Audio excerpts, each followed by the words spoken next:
Entonces, dicho eso, tenemos ahora el diagnóstico, ¿correcto? Tenemos ahora el diagnóstico.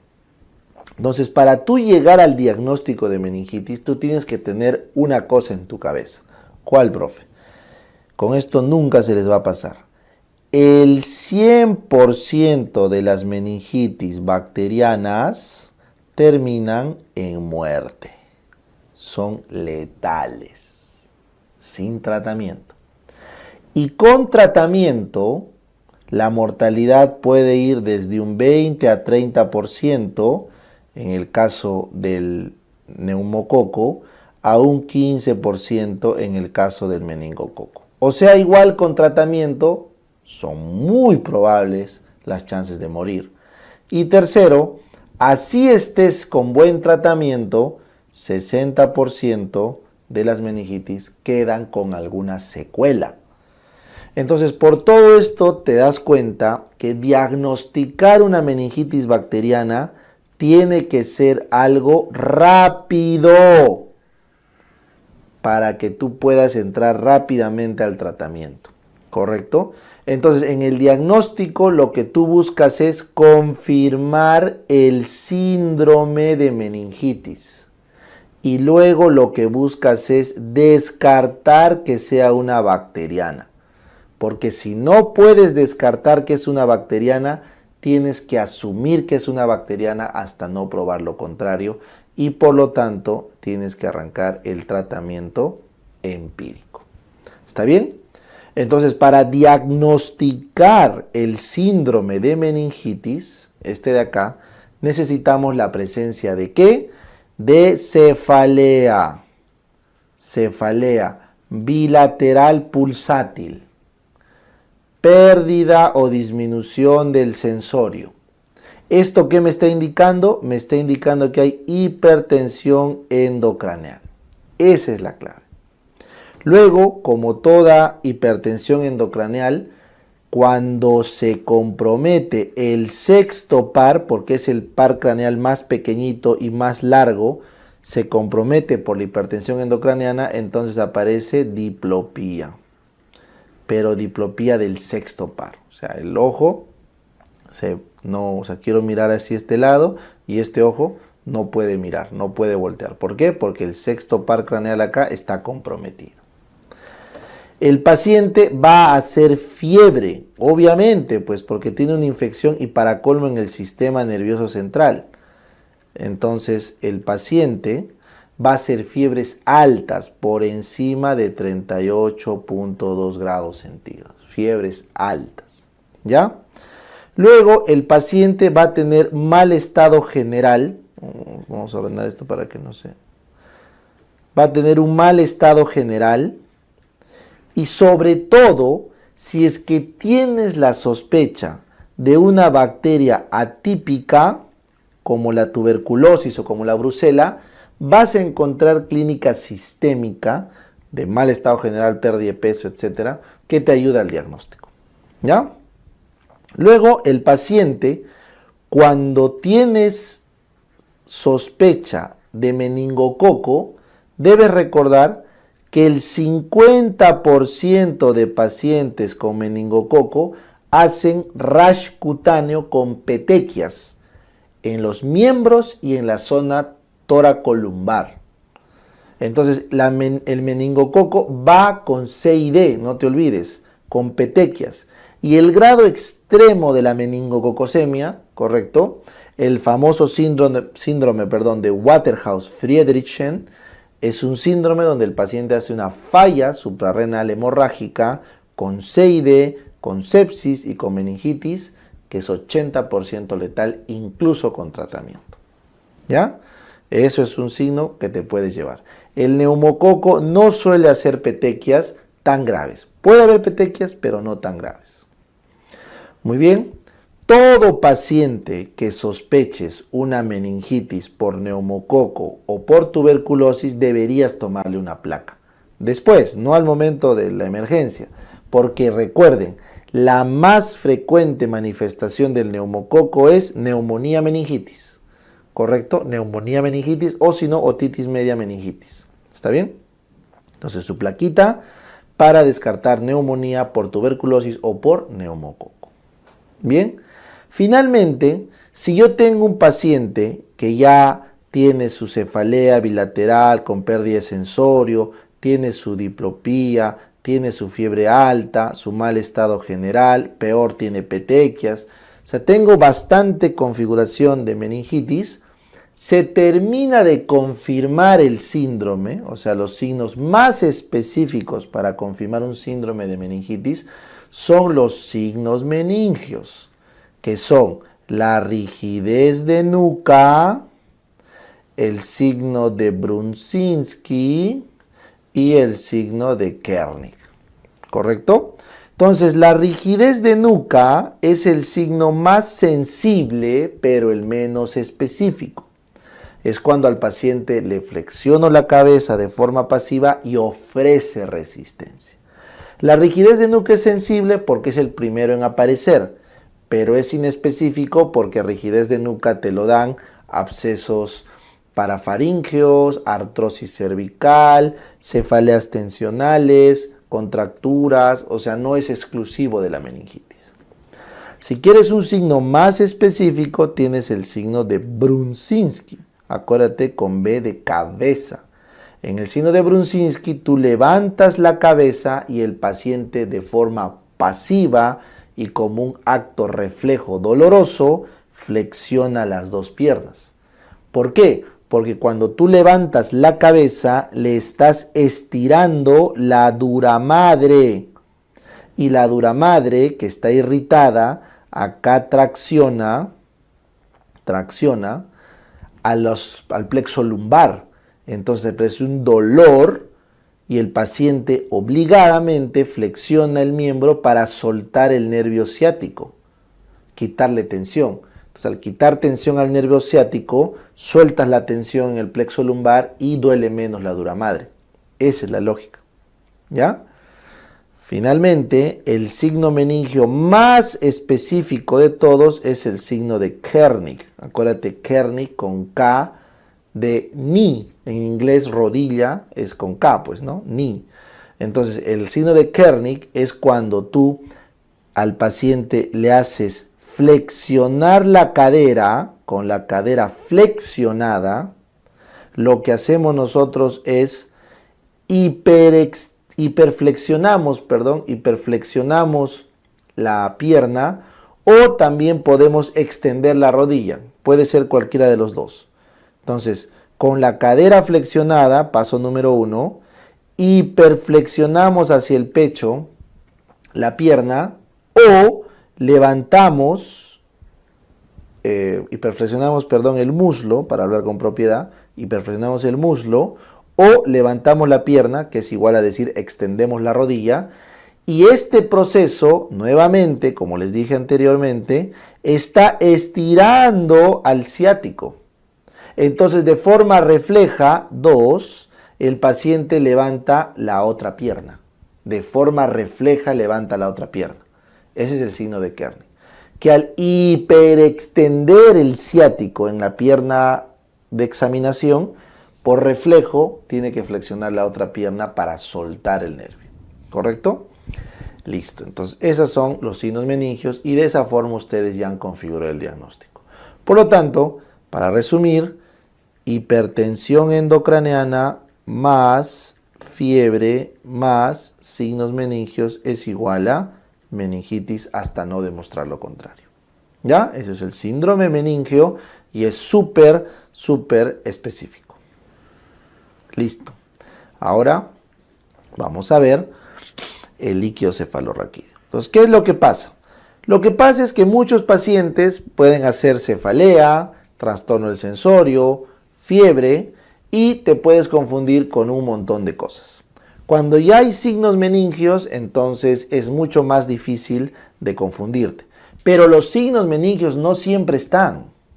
Es más, cuando un niño tiene meningitis, los signos meningios recién aparecen a partir de los 18 meses de vida. Antes de eso no aparecen. O sea, es mucho más difícil diagnosticar una meningitis en pediatría. Y aún así en los adultos los signos meningios no son tan frecuentes en su aparición. Por lo tanto, te puedes confundir con muchos cuadros infecciosos sobre una meningitis. Ahora, así estés súper seguro que es una meningitis, habíamos quedado que tenías que confirmar si es que era o no por bacteria. Y la única forma, si es o no una bacteria, es tomando una muestra de líquido cefalorraquídeo para ver las características de la bacteria. Entonces, por esas dos razones, por el diagnóstico diferencial con cuadros de no meningitis y por la necesidad de descartar que sea bacteriana, por esas dos razones tenemos que hacer una punción lumbar inmediata. No tienes que demorarte, no tienes que esperar que venga el neurólogo de guardia o que venga el residente de neurología. Lo tiene que hacer el médico que atiende porque cada hora que pasa ese paciente está aumentando su riesgo de morir o de quedar secuelado en el mejor de los casos. Entonces, lo pelan. Punto. Punción lumbar. Entonces, recuerden que la presión normal de la punción de salida del líquido cefalorraquídeo es de 8 a 12 centímetros de agua. Bueno, eso no lo van a medir, pero tienen que saber. ¿Ya? Recuerden que en las meningitis bacterianas, ojo, vamos a poner acá, esta es la meningitis, perdón, el líquido cefalorraquídeo normal, esta es la bacteriana. En las bacterianas típicas, ¿cuáles son las bacterias típicas, profe? Neumococo, meningococo y hemófilos. La presión de salida es alta. En las virales, en las infecciones virales, la presión de salida es normal o ligeramente alta. Y en las bacterias atípicas, ¿correcto? ¿Cuáles son las bacterias atípicas? Por ejemplo, tuberculosis, listeria, sífilis, borrelia, brucela. También la presión de salida es alta, pero no tan alta como en el caso de las típicas, ¿ya? Salvo la tuberculosis, que sí tiene una presión de salida muy alta, ¿ya? Pero bueno, la presión de salida no se mide. No se mide porque tú no tienes ahí para medir una columna de centímetro de agua. Vamos al aspecto. Si ustedes ven, correcto, que el líquido cefalorraquídeo es transparente, citrino, como cristal de roca. ¿Cómo es un cristal de roca, profe? Es agua, ¿no es cierto? Pero que mea gelatinosa. Imagínate un vaso de agua. Ya, ahora imagínatelo medio gelatinoso, un poquito gelatinoso. Eso es cristal de roca. Entonces, ese aspecto claro de cristal de roca es lo normal. Pero, si es que encuentras turbidez, ¿qué es turbidez? Turbidez es cuando en el líquido cefalorraquídeo están flotando cosas. Está habiendo suspensión de elementos sólidos. Eso es turbidez. Ese líquido cefalorraquídeo es bacteriano. Al ojo nomás. Si es que encuentras que está claro, podría ser un viral, porque el viral no te suele dar turbidez. Y si es que encuentras xantocromía, la xantocromía es, vamos a poner así, como si fuera un té ralo. Imagínate un té, para tomar el té, pero ralo. La 50ª vez que pasas el té, ¿cómo queda? Medio naranja, ¿no es cierto? Ese color xantocrómico de té ralo, eso significaría que tenemos algún proceso inflamatorio, pero no necesariamente una bacteria típica. Puede ser una bacteria atípica, puede ser un paraneoplásico, puede ser una hemorragia, mil cosas, así que xantocromía no es específico. Entonces, el único de los aspectos que es específico y que te ayuda a hacer diagnóstico es que sea turbio, porque si es turbio eso es bacteriano. Muy bien. Ahora vamos a la celularidad. Lo normal es que el líquido cefalorraquídeo tenga menos de 5 células por milímetro cúbico de glóbulos blancos. Siempre hay sus globulitos. Y debe tener 0 células por milímetro cúbico de glóbulos rojos. 0. No debe haber sangre. Entonces, cuando el paciente tiene una meningitis bacteriana típica, se dispara por encima de 1000 los polimorfonucleares. Y eso es diagnóstico. Por encima de 1000 los polimorfonucleares. Si es que estamos frente a una viral, y acá viene el primer criterio diagnóstico de la viral, sí se aumenta ligeramente, pero a predominio de mononucleares. Y finalmente, si es que es una bacteria atípica como brucela, neurosífilis, tuberculosis, listeria. Entonces sí también tenemos células a poca cantidad, pero a predominio de mononuclear. Entonces recuerden, la tuberculosis, la listeria, la borrelia, la brucela suelen aumentar mononucleares, mientras que el neumococo, el meningococo y el hemófilus suelen aumentar polimorfonucleares. ¿Ya? Bien, entonces no se olviden eso. La tuberculosis puede aumentar polimorfonucleares en las primeras 48 horas del cuadro clínico. Después pasa a mononuclear. Bien. Proteínas. Las proteínas, chicos, no se evalúan. O sea, desde el punto de vista de diagnóstico, todas van a dar proteínas altas. O sea, lo normal es que las proteínas en el líquido cefalorraquídeo estén entre 15 y 45 miligramos por decilitro. La bacteria te lo aumenta por encima de 100, la viral te lo aumenta pero un poquito menos de 100 y la bacteriana típica te lo aumenta también por encima de 100, pero no tanto como la típica. Entonces tú dirás, ¿para qué sirve? Las proteínas es importante para diferenciar del Guillain-Barré. En el Guillain-Barré hay una disociación albúmino-citológica, o sea, hay mucha proteína sin células. En cambio, en la meningitis hay mucha proteína y también hay células.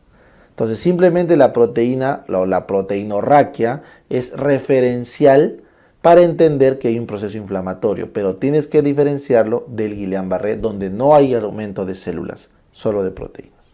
¿Ya? Bien. Finalmente, la glucosa. La glucosa, ojo, este es el mejor de todos los indicadores para diagnosticar una meningitis después del aspecto. El aspecto es lo primero que tú ves. Ahí está. Pero ¿qué tal si no lo ves turbio? Porque no siempre va a ser turbio la bacteriana. Entonces te queda hacer un estudio de células, te queda hacer un estudio de Gram y te queda hacer un estudio de glucosa. Entonces el estudio de células demora porque tienes que ver en el microscopio y todo el rollo. El Gram también demora. Es más, puede que ni siquiera veas algo en el Gram. Usualmente lo que más se ve en el Gram es el meningococo, no el resto. Pero al final el Gram es definitivo, es diagnóstico. Pero lo que te sale rápido es la glucosa en el líquido cefalorraquídeo. Entonces la glucosa siempre es algo que les pido que vean. ¿Por qué? Porque lo normal es que la glucosa del suero al líquido cefalorraquídeo en las vellosidades aracnoideas, en los ventrículos, correcto, en el ventrículo lateral, en el cuarto ventrículo, en el tercer ventrículo. Entonces, donde se forman los plexos coroideos, donde se forma el líquido cefalorraquídeo, ahí ocurre un ultrafiltrado que diluye la glucosa. Entonces, la glucosa de tu suero, si es que estabas en 100, a tu líquido cefalorraquídeo pasa diluido, pasa 65 a 80%. Esa es la glucorraquia normal.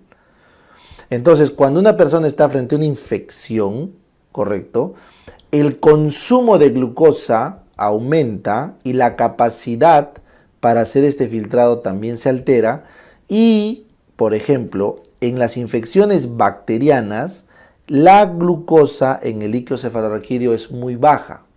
Hay hipoglucorraquia severa, menos de 40, de 45%. Acá es 65. En muy baja es menos de 40, 45. En cambio, en la viral, como no hay una actividad de glóbulos blancos intensa, de polimorfos, como no hay eso, no se consume glucosa. Entonces es normal. Y finalmente, en las bacterias atípicas, puede ser baja, pero no tan baja. O sea, está entre 40 y 65%. Es más, por ejemplo, la borrelia no te baja la glucosa. ¿Me entienden? Entonces, ¿para quién me sirve el diagnóstico de glucosa? La glucosa me sirve para confirmar que estoy frente a una viral, porque es normal la glucosa en la viral. Entonces, si yo tengo mononuclear y glucosa normal, eso es viral. Y ya hice diagnóstico. Y también me sirve la glucosa para diferenciar a las dos bacterias. Antes de tener un Gram, si la glucosa está muy baja, lo más probable es que sea un neumococo o un meningococo o un haemophilus. ¿Ya? Esa es la utilidad. Vamos a conversar sobre el manejo. ¿Ya? Vamos a conversar sobre el tratamiento. Entonces, cuando tú tienes una meningitis, ya sabes que si es que es bacteriana, tienes que tratarlo inmediatamente porque el paciente se va a morir. Y así lo trates, va a quedar secuelado. Entonces, tienes que apurarte. Por eso, cuando el tratamiento requiere tanta velocidad, no puedes llegar a un diagnóstico etiológico certero. Ergo, no puedes tener un cultivo. Te demorarías mucho. Entonces tienes que arrancar tratamiento empírico. Entonces, si ustedes, por todo lo que hemos visto en la lámina anterior, han diagnosticado una bacteria, una meningitis bacteriana probable, y mejor aún si lo han confirmado con el Gram, porque también se le hace Gram, entonces arrancan tratamiento empírico. Ojo, la única forma de confirmar una bacteria siempre es el cultivo, pero el Gram en líquido cefalorraquídeo se considera diagnóstico. En todo caso, el tratamiento empírico debe seguir un algoritmo lógico. Entonces empezamos. Tenemos una sospecha de meningoencefalitis por la clínica, ¿correcto? Ya está. Entonces, ¿qué tenemos que hacer? Tenemos que hacernos las siguientes preguntas. ¿El paciente es inmunosuprimido? ¿El paciente es inmunosuprimido? ¿El paciente está convulsionando? ¿El paciente tiene papiledema? ¿El paciente tiene trastorno de conciencia? ¿El paciente está focalizando? ¿O el paciente tiene historia previa de meningitis? Si cualquiera de estas respuestas es sí, correcto, entonces el paciente no puede hacer una punción lumbar. Si cualquiera de estas respuestas es sí, cualquiera de estas, el paciente no puede hacer una punción lumbar porque corres el riesgo de que se enclave. Entonces simplemente le haces un hemocultivo STAT, le arrancas antibiótico terapia empírica y le das dexametasona para evitar el rebrote de la clínica por inflamación de respuesta a antibiótico. O sea, cuando das antibiótico terapia empírica matas a todas las bacterias y se desencadena una respuesta inmunológica bárbara en el cerebro que termina siendo peor que el tratamiento. Por eso le dan dexa. Ahora vamos a hablar de eso. En cambio, si todas estas, la respuesta es no, o sea, el paciente no es inmunosuprimido, no está convulsionando, no tiene papiledema, no perdió la conciencia, no está focalizando, no tiene historia de meningitis, no, entonces ahí recién sin miedo, su hemocultivo, su antibiótico con su dexa, pero le pelamos. Su punción lumbar STAT. ¿Para qué? Para confirmar si es que es o no una bacteria. ¿Ya? Entonces no te olvides, el algoritmo te obliga a hacer la punción lumbar e inmediatamente arrancar antibiótico terapia empírica. ¿Correcto? Eso es lo que dice el algoritmo. En algunos libros ustedes van a ver que esperan el resultado de la punción lumbar para arrancar antibiótico terapia. Pero las guías más actuales lo que te recomiendan es que vaya todo en el mismo acto médico. O sea, hago la historia, confirmo el diagnóstico clínico, hemocultivo, punción lumbar, antibiótico inmediatamente. No perder tiempo. ¿Correcto? Entonces todo va de bloque. Eso no significa que vas a completar el tratamiento, porque si no te sale bacteriana, le suspendes. ¿Está bien? Listo. Entonces hacemos esto. ¿Qué pasa si estamos en el escenario de arriba? Entonces, si el paciente tenía riesgo de enclavarse, la única forma de estar seguros es que le hacemos un ATAC. Le hacemos un ATAC para ver si hay contraindicaciones de punción lumbar. O sea, si hay un tumor de fosa posterior o hay signos inminentes de enclavamiento. Si no tenemos ninguno de esos, correcto, lo pelamos. Si la respuesta es no, no tenemos ninguna contraindicación para pelarlo, lo pelamos, punción lumbar. Pero si la respuesta es sí, o sea, el paciente tiene riesgo de enclavamiento, simplemente sigues tu tratamiento y si no responde con los antibióticos, evalúas otro diagnóstico. ¿Ya? Muy bien, vamos al escenario que le hicimos la punción lumbar en ambos casos. ¿Qué pasa si la punción lumbar sale positivo para bacteria? ¿Qué pasa si la punción lumbar sale positiva para bacteria. Eso quiere decir que hemos hecho lo correcto. Entonces, seguimos con el manejo empírico, o, ahí está importantísimo, o le hacemos un manejo específico si es que el Gram nos ha dado ya la bacteria. Yo les dije, el Gram es diagnóstico, ¿eh? El Gram es diagnóstico en la meningitis. Entonces, si tú estabas en tratamiento empírico con ceftriaxona banco y en el Gram te sale que es un Gram negativo, le quitas la banco, porque la banco solo es para Gram positivo. Si en el Gram te sale listeria, le cambias a AMPI. Entonces, el Gram termina definiendo el diagnóstico terapéutico final. ¿Ya? Ahora, eso es si la respuesta era sí, ¿verdad? Si la respuesta es sí. Si la respuesta es no, o sea, la punción lumbar no salió para bacteria, entonces suspendemos y consideramos otro diagnóstico. O algunos siguen el tratamiento empírico mientras buscan otro diagnóstico. Eso ya es un manejo individualizado. ¿Correcto? Muy bien. ¿Cómo se diagnosticaría la viral?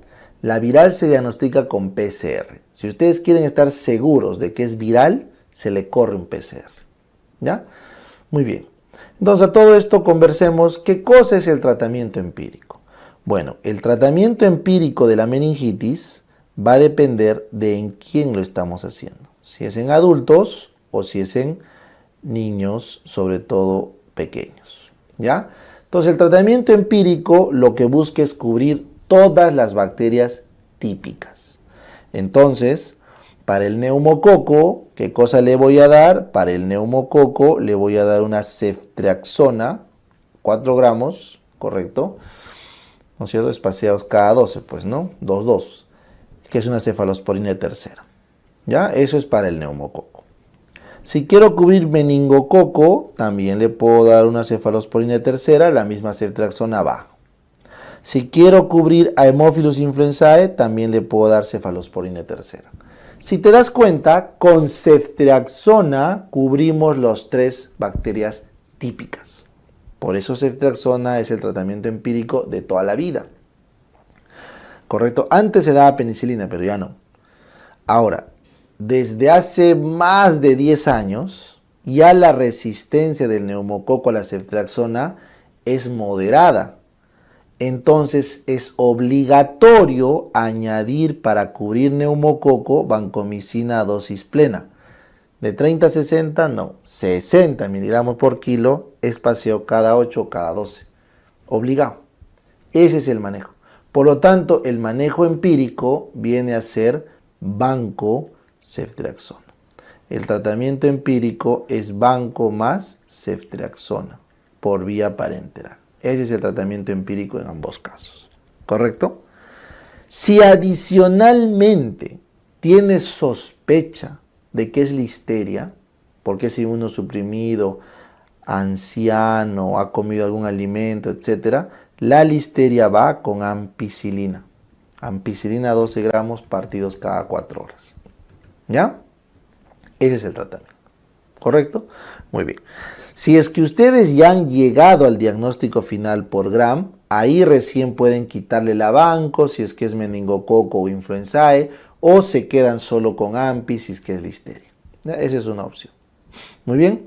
Segundas alternativas, que siempre es bueno saber. El neumococo también puede caer con una fluoroquinolona.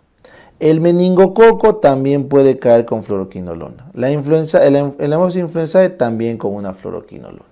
¿Ya? Siguiente, el meningococo y el influenzae pueden caer con cloranfenicol. Y el dato, cloranfenicol es el único que se puede dar por vía oral. Y agarra meningitis. ¿Ya? Muy bien. Como todo Gram negativo, Aztreonam, Cefepime, Meropenem también pueden servir para meningococo y para influenzae. ¿Ya? El meningococo tiene una sensibilidad aceptable con ampicilina y sí responde a penicilina. Ese es dato. Hace muchos años, estamos hablando más de 20, 25 años, se daba como manejo empírico penicilina G porque te cubría neumococo y meningococo. Pero ya no. Hasta ahorita, sin embargo, el meningococo sigue siendo sensible a la penicilina. ¿Ya? Muy bien, listeria sigue siendo sensible a penicilina, eso es un dato de infectología, todos sabemos eso. Y clotrimazol o meropenem son alternativas en la listeria. ¿Listo? Ya. Ahora, si ustedes van a arrancar tratamiento antibiótico, habíamos quedado que si tú matas a la bacteria, una vez que tú matas a la bacteria, ¿no es cierto?, los polimorfonucleares se bloquean. Claro, pues porque la bacteria libera un montón de sustancias activadoras. Entonces empieza a producirse el TNF-alfa en cantidades gigantescas. Por lo tanto, este TNF-alfa va a terminar haciendo un daño mayor en el cerebro al que había inicialmente. Entonces, para evitar la activación del TNF-alfa, se tiene que dar dexametasona antes de que se active la producción de TNF-alfa. Antes. Por eso la dexa se da 10 minutos antes de la primera dosis o, en su defecto, junto con la primera dosis de antibiótico. ¿Ya? Porque una vez que se forma el TNF-alfa, la dexametasona no inhibe su producción. Lo que inhibe la dexametasona es la activación de la señal para producir TNF-alfa. Pero una vez que se activa la señal ya no lo para. ¿Correcto? Es mucho más útil la dexametasona para Haemophilus influenzae en pediatría. Pero también se usa en adultos para neumococo, sí. Pero es mucho más útil en pediatría para evitar la secuela. Y finalmente la dosis es 0,6 miligramos por kilo día dividido en 4 dosis por hasta 4 días. Ese es lo correcto para manejar dexametasona. ¿Ya? Bien. Finalmente, en pediatría, cuando estamos en un no neonato, ya es un pediátrico, pero no es neonato, ya, entonces ahí utilizamos, en vez de ceftriaxona, algunos pediatras prefieren cefotaxima. Cuando es un lactante menor, en vez de ceftriaxona, prefieren cefotaxima. Igualito se le da vancomicina, y se le puede añadir aminoglucósido. Sobre todo si es que ya estarías en el caso de un neonato. Si estás en un neonato, se da ampigenta, ¿correcto? Y si es que es un no neonato, puede ser cefotaxima, banco, aminoglucósido. Ya eso va a depender, porque no te olvides que el aminoglucósido te cubre la Escherichia coli, que eso demora en irse, no solo en la etapa neonatal, sino puede durar algunos meses. ¿Ya? Entonces esto lo voy a dejar ahí, porque eso de todas maneras se revisa en sepsis neonatal. Bien, profilaxis. Es importante que sepan esto. Los pacientes que tienen riesgo de neumococo, por ejemplo, que les han sacado el vaso, se tienen que vacunar. Hay vacuna contra el neumococo. Y obviamente todos los lactantes tienen que vacunarse contra el hemófilus. Entonces, ¿existe profilaxis contra el neumococo y el hemófilus? Sí. Y para el meningococo sí existe vacuna, ¿correcto? En zonas donde hay bastantes brotes, existe la vacuna contra el serotipo A y C, ya les dije. Existe la vacuna contra el serotipo A y C. Y también se puede vacunar cuando ha habido un brote en un colegio. Recuerden que el que ha estado en contacto estrecho con un paciente con meningococo, contacto estrecho es más de 5 horas en un espacio cerrado, necesita profilaxis con rifampicina por 2 días o ciprofloxacino monodosis. Necesita profilaxis, ¿ya? Ojo, no se olvide. Y cuando estás tratando a un paciente con meningococo, tienes que aislarlo 24 horas desde que arrancas tratamiento. Aislamiento total respiratorio por 24 horas desde que arrancaste antibiótico para el meningococo, porque se transmite por las gotitas. ¿Ya? Bien. Finalmente, en tuberculosis, en inmunosuprimido, en hongos, tenemos manejos peculiares. Por ejemplo, en tuberculosis, ¿ya? Lo que yo quiero que recuerden es TBC. En la tuberculosis, la clínica suele ser diferente a la clínica de la bacteria típica. En la tuberculosis, el paciente tiene que tener un foco secundario, un foco primario de tuberculosis para hacer meningitis secundaria. Puede ser pulmón, puede ser miliar, puede ser gastrointestinal. Y aparte el paciente suele ser inmunosuprimido para hacer meningitis por TB. ¿Ya? Segunda diferencia, la clínica de las bacterias atípicas, ya les dije, es diferente. Es subaguda. O sea, está más de 7 días con la clínica y sobre todo con la cefalea. ¿Ya? La tuberculosis te da bastante cefalea, te da bastante afectación de los pares craneales y es subaguda. Entonces, con todo eso, ustedes van a la sospecha de tuberculosis, le hacen la punción lumbar, les va a salir el patrón de TB y sobre eso se hacen tests para tuberculosis. Por ejemplo, se le hace ADA en el líquido cefalorraquídeo y se le hace PCR para estar seguros del diagnóstico. El cultivo de Lowenstein solo tiene 60% de positividad. Entonces, para TB es ADA y PCR. Y cuando han confirmado la TB, tienen que darle el esquema 1, pero por un año. El esquema 1 por un año. ¿Ya? Por un año. Muy bien. Siguiente. Si tienes un paciente inmunosuprimido, correcto, inmunosuprimido, entonces corres el riesgo de que le dé listeria. Entonces, si tienes un inmunosuprimido con exposición a animales, tienes que cubrir listeria. Y no te olvides, la listeria te daba una clínica similar a la viral o a la tuberculosa, subaguda. La listeria suele ser subaguda, puede ser paucisintomática. Y la listeria, no se olviden, que te afecta los pares craneales en una variante clínica llamada rombencefalitis. La rombencefalitis, como su nombre lo dice, es la inflamación del rombencéfalo, que es el puente y el bulbo. Entonces hay afectación de pares craneales aislada, ya en la listeria. En todo caso, si tienes un inmunosuprimido por listeria, considera darle ampicilina, ¿ya? Pero los inmunosuprimidos también pueden hacer bacilos gram negativos, como Escherichia coli. Entonces, en estos pacientes se le da ceftazidima. La ceftazidima es un fármaco que se recomienda en pacientes inmunosuprimidos. Entonces, puedes dar vancoceftazidima en vez de vancoceftriaxona. Y le puedes añadir ampicilina en caso que sospeches listeria. ¿Ya? Muy bien. Frente a un paciente con criptococo, eso van a ver en infectología, recuerden que el criptococo se diagnostica con la tinta china o con la aglutinación en látex en el líquido cefalorraquídeo. Entonces, si estás frente a un caso como ese, el manejo es anfotericina con flucitocina y luego se le da fluconazol hasta que el paciente recupere niveles de CD4 por encima de 100. ¿Ya? Entonces, anfotericina más flucitocina, manejo inicial contra criptococo y luego fluconazol de prevención secundaria. ¿Correcto?